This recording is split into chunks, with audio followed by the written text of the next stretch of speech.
L'École des spécialités multimédia d'Afrique de l'Ouest, en abrégé ESMA, organise Créa Plus, un concours qui relève des talents, un concours d'infographie, de journalisme et aussi qui s'intéresse à tout ce qui est génération multimédia. Pour en parler, nous recevons Mademoiselle Conan, qui est chargée de communication au sein de l'établissement, qui, pour la première question, va nous donner les enjeux de ce concours. Pourquoi est-ce que l'ESMA a décidé d'organiser un concours d'entrée dans cette école-là? Donc, merci, M. Danon.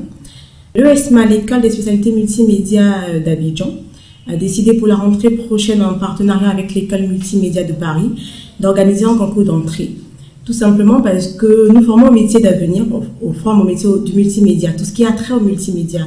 Donc, on considère que tous ceux qui viennent se faire former désormais doivent être passionnés. C'est en étant passionnés qu'on pourra faire d'eux des professionnels de demain. Donc, l'objectif, c'est de révéler les talents, tout simplement, des jeunes Africains qui désirent faire carrière dans le domaine du multimédia. Vous avez parlé de jeunes Africains, donc le concours ne concerne pas que la Côte d'Ivoire. Effectivement, d'abord, l'ESMA reçoit plusieurs ressortissants des pays d'Afrique. Mais pour le concours, officiellement, nous collaborons avec 13 pays. Comment est-ce qu'on participe? D'accord, le concours, il est tout simple. Il suffit juste d'envoyer en ligne une production adapté au domaine qui vous intéresse à l'ESMA. Donc, une simple production adaptée au domaine. Quels sont justement les domaines d'intervention de l'ESMA? On a parlé tantôt d'infographie, de journalisme, est-ce qu'il y en a d'autres? L'infographie, le journalisme, et rajouté à ça, nous avons l'informatique, développement d'applications. Nous avons la communication même, une communication des organisations. Et quelles sont les différentes étapes de ce concours et quels sont les gains à espérer? L'avantage de ce concours, c'est que c'est d'abord un concours d'entrée, mais ceux qui se seront démarqués à travers leur production, c'est-à-dire qui auront eu les meilleures notes, pourront bénéficier de bourses d'études de 100% sur tout le cursus. C'est l'avantage de ce concours. Donc, de bourses d'études de 100% sur tout le cursus, ils rentrent à l'ESMA jusqu'à la fin, ils ne payent rien. Donc, c'est le principe.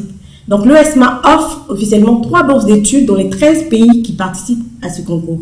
À quand la clôture du concours et à quand la proclamation des résultats? Le concours a été lancé depuis le 15 juillet 2015 et il se poursuit jusqu'au 15 août.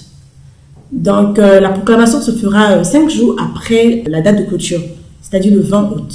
Okay. Donc, j'aimerais lancer un appel à tous ceux qui sont amoureux du multimédia, tous ceux qui rêvent de faire carrière dans les domaines que j'ai cités, l'infographie, la communication, l'informatique, en gros, le multimédia, de vraiment participer à ce concours parce que ce sont des domaines d'avenir, ce sont des métiers d'avenir.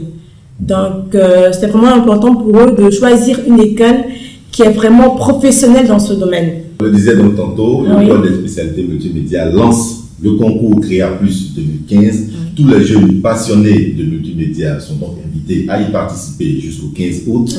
15 août, date à laquelle on saura bien évidemment par la suite les lauréats qui bénéficieront de bourses d'études et aussi de bons de réduction à l'École multimédia de Paris.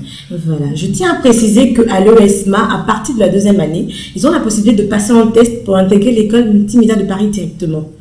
Donc, c'est ensemble qu'on organise le concours. Merci beaucoup, Mme Conan. C'est moi qui vous remercie.